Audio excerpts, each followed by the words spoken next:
Good day, comic book fans! It's AlphaOmegaSin with another comic book pickups video, which I haven't done one in a while, and I was just like, hot diddly damn, I think it's about time that I do that. Now, I've got a nice little stack right here of stuff that I have been picking up recently, and had set aside just to go ahead and make this video, too.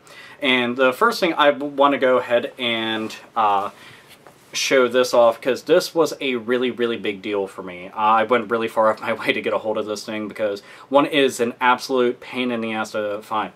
Like, I like having my single issue comics and everything, but I prefer being able to get them in like graphic novel form and everything. Softcover or hardcover, I don't give a shit. Like being able to just have them all collected into one book because it's a lot easier for me to pick up and read and everything. Well, a long time ago, back whenever Resident Evil was on PS1 and everything, was it Wildstorm, I think, put it out? Hold on. Yeah, I was right. Okay. Wildstorm Comics went and put out some Resident Evil comics based off Resident Evil 1 and 2 and everything like that. And I remember seeing them and just being like, oh my god, that'd be so fucking cool to be able to get those. I never got my hands on them. They're kind of a pain in the ass to find nowadays. But they did collect them onto one nice book. And the cool thing about this is not only does it have all the original comics and everything, but they have adventures with Barry Burton. I was like, fuck yeah! Okay, the art in this is really good. It's really fucking awesome. Like, if you were ever curious, like, oh man, it might not contain all the gore of Resident Evil. Nope, it does. So, do not fret, Resident Evil and survival horror fans. It's going to have all that gore and everything. Tons of zombies going and killing people and things like that. Here, let's go to, Resident Evil 1, which right there you can see Tyrant, and just Tyrant's kicking tons and tons of ass. It looks absolutely fucking frightening. Like, I'm sorry, but that version of Tyrant coming after you, it's like, oh, it's Tyrant slash an entire fucking skyscraper with a beating heart and a fucking claw for impaling. No! And it's kind of funny because on that same exact page, it's Wesker, and he's like, shit, oh, again, fucking make it, oh, not really enjoying this. And this is the original Resident Evil scene where you first encounter the zombie. Except for it looks very cool right there. His fucking head is split wide open, and he's just munching away on some guts and everything. I like that they went ahead and they didn't pull any punches on here. I'm gonna find one of the parts where it's Adventures of Barry Burton, which that just made me really fucking happy. And, you know, again, this wasn't super easy to find. Like, being able to find, like, this exact book, I was just like, diddly damn, not coming across this stuff too easily. That's for damn certain. Here, we got Barry shooting the living shit out of a zombie right there, and it drops a key. Now, I just thought that was fucking hilarious. I was just like, oh man, where does that key go? I bet it's used for something.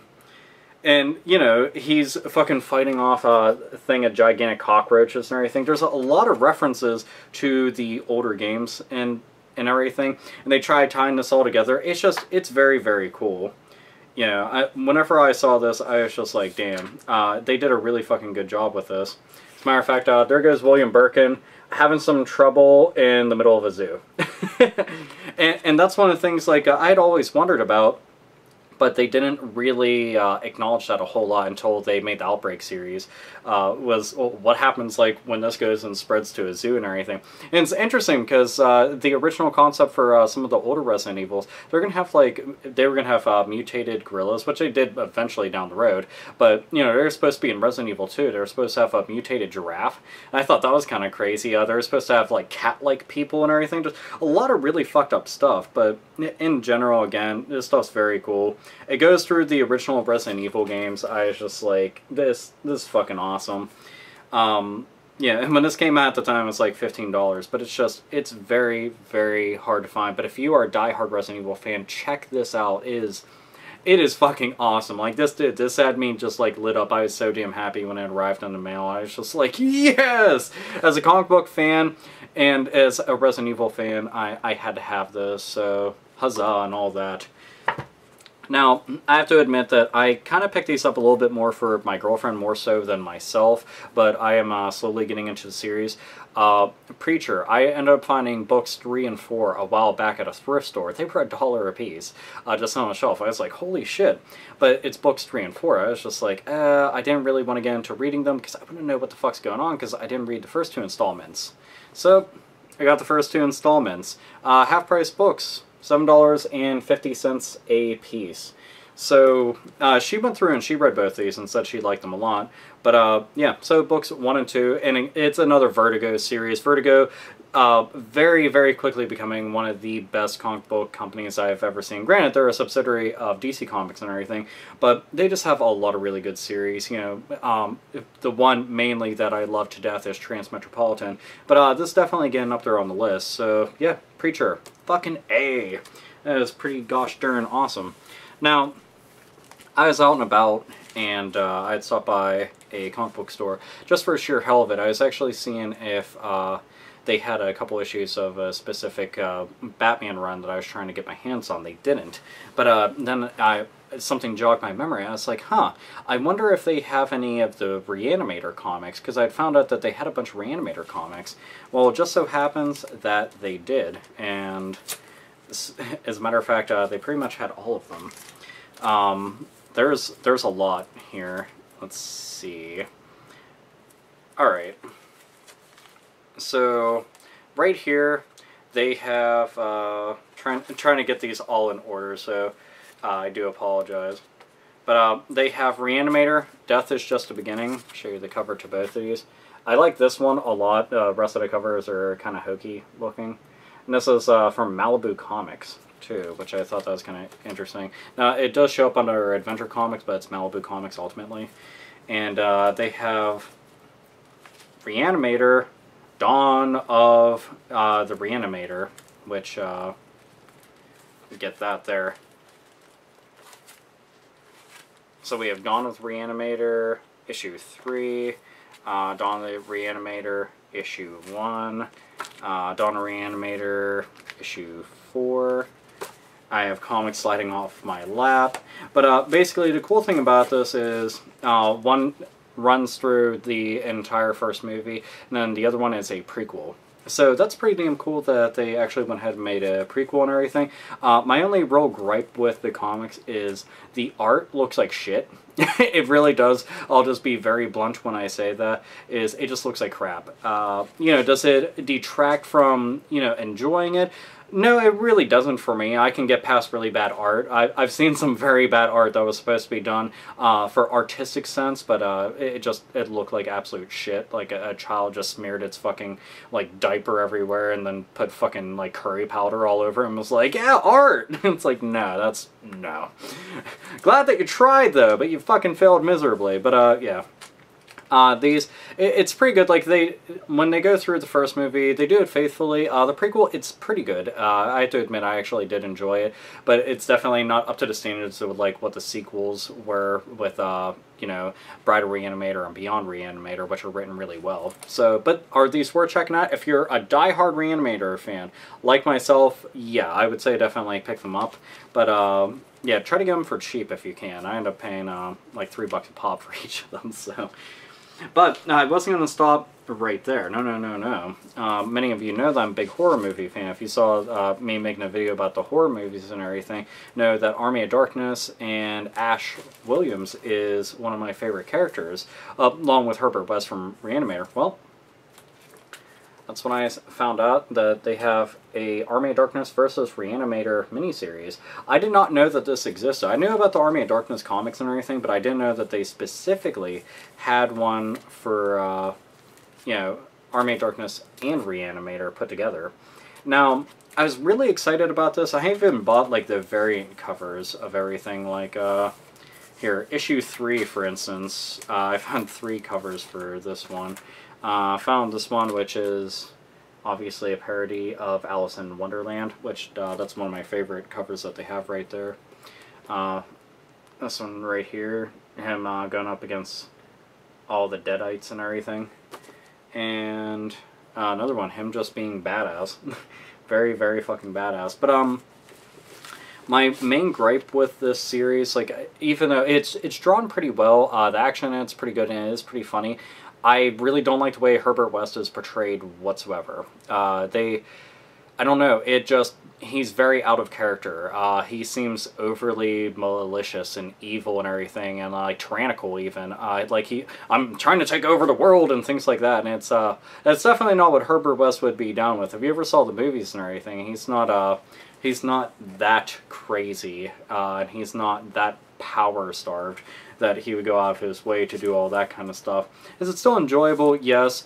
You know, if you can look beyond that, I'm nitpicking, mind you, but, you know, it's just something I thought was noteworthy. But other than that, for a fan of Army of Darkness, the Evil Dead movies, Re-Animator, this is worth checking out. I'm pretty sure that they have these collected into a graphic novel, but I wasn't sure which one, so I just picked up the individual comics because I thought that might be a safer bet for me. But we're not done with Army of Darkness yet. No, no, no. I picked this up for my friend Bailey quite a while ago, and it was a Xmas gift, and I was just like, you know, knew that she really liked this book and everything, was, like me, also a really big fan of Army of Darkness and Evil Dead and everything, and also a big fan of the Undead, and some of you might already know what it is. Whoopsh. Marvel Zombies versus Army of Darkness. This is fucking awesome. Let me crack this bitch open so you can see what I mean. Let's go to one of the cooler pages. Here we go. We're on one right there. All the art in these is amazing. The cover art for them especially just blew me away. That was one of the things I was very much into. I had gone a little bit into the Marvel Zombie series, thanks to a couple friends and everything. And there goes Spider-Man just chowing down on some brains and everything. Apparently just can't fucking hold out, and he's like, Hawkeye, I heard that your fucking your head tastes really fucking good. But it's really, really cool. I have to admit, I like this a whole lot. Punisher is in this series and everything, which I'll show you right there. And here, this is it, true believers. Crossover of the century begins here. The Marvel Zombies come face to face with Dynamite Entertainment's Ash from Army of Darkness. Ash has faced legions of the undead before, but never like this, as he lands in the heart of New York.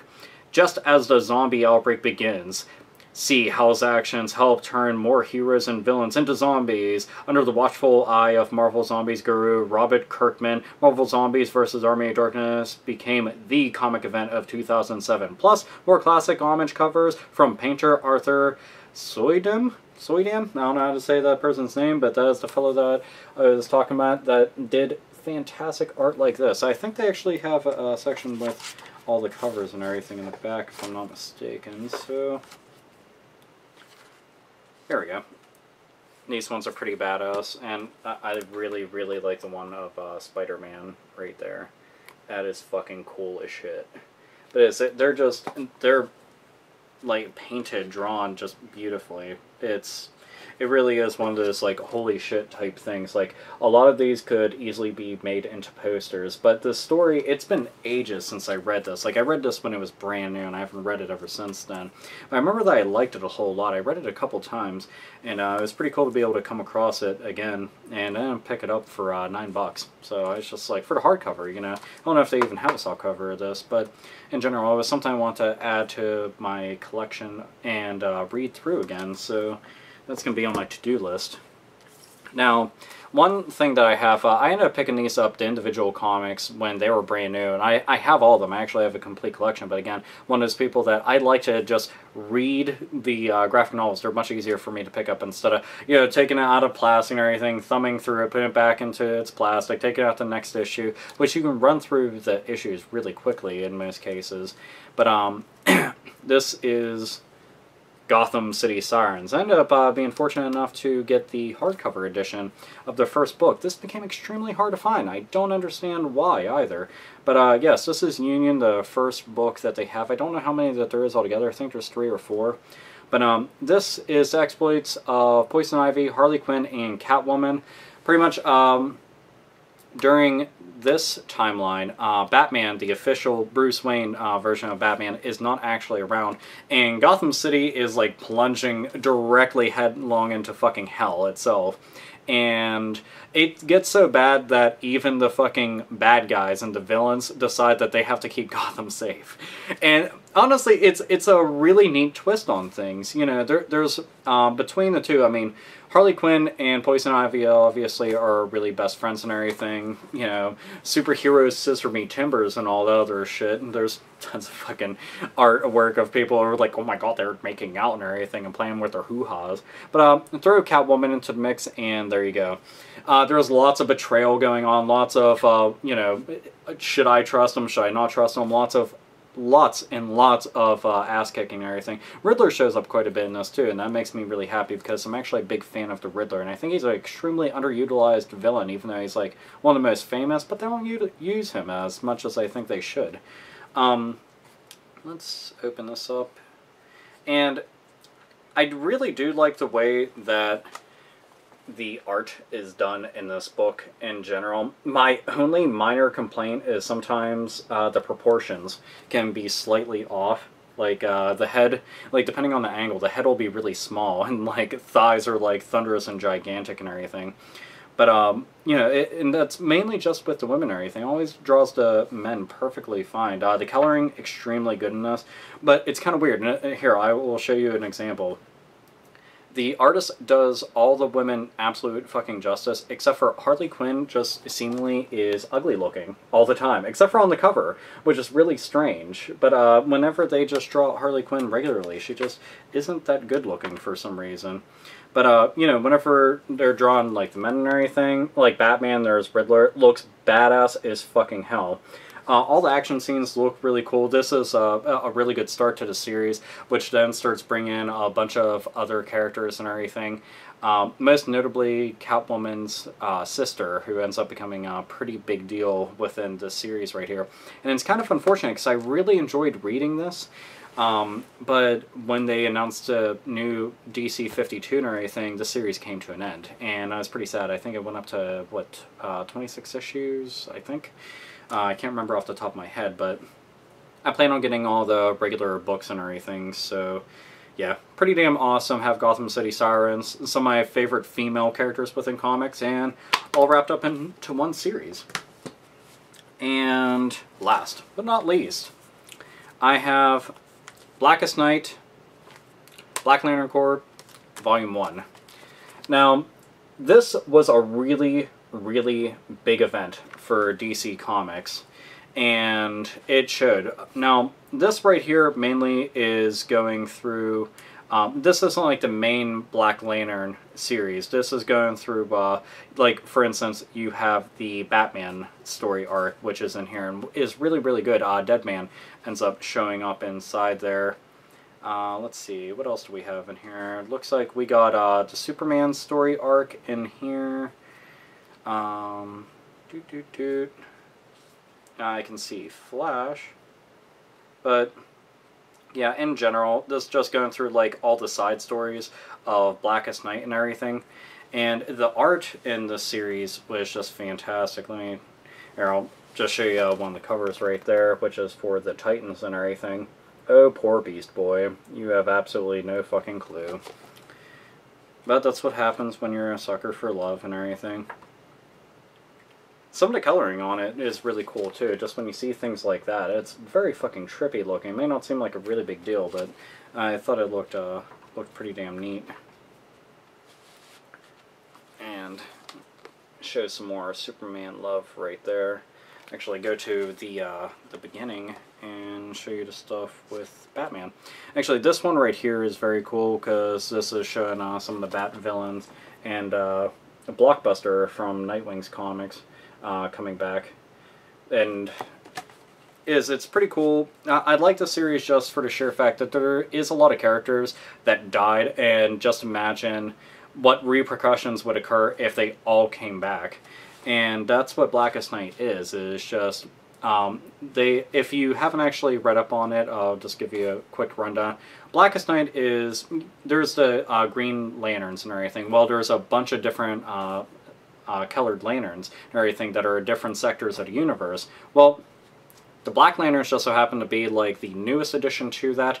Well, one of the newest, because White Lanterns came after that. But the Black Lanterns pretty much decide that they're going to go and take decomposing corpses, bring them back, and make them part of their army and everything. And it's pretty damn cool. And you can also turn people into the Undead and make them part of the Black Lantern Corps. But it's pretty damn cool just to see some of the characters that are brought back and everything. And that character right there, Blackhand, is like one of the main villains within it and everything. And he's running around with what everybody is believing to be Batman's skull that he's keeping all the rings in, which is pretty fucking morbid, but it's cool. And the side stories, I did like quite a few of the side stories that they had, because, you know, whenever it's a major event, all the current running series that they have going usually will end up being affected in some way, so then they have a little mini-series. And all the mini-series are usually about like 3 issues or so. But yeah, I like the event a whole lot. Like I said, this is Volume 1 because there's obviously a lot of comics to cover. I don't have any of the main series one, but I have all the actual regular issues from it because I was buying it from month to month because I was so fucking entranced by it. But yeah, very happy to go and pick this up. It was just something I really want to get. So, yeah. So, there you have it. I've got Army of Darkness, Re-Animator, Gotham City Sirens, Resident Evil, let's see, Marvel Zombies, Preacher, Blackest Night, a whole smorgasbord of stuff to be able to share with you, and hopefully some of you will be like, huh, I didn't actually hear about that. I will check it out and everything. But yeah, comics, love them to fucking death. They were things I want to go and get, so there they are. Hope that you enjoyed this new episode of Comic Book Pickups and everything. So, this will be the conclusion of it, and we'll conclude it like I do with all the other comic book videos. Read comics or die. Gotta add the throat slash. Makes it more brutal. Yeah.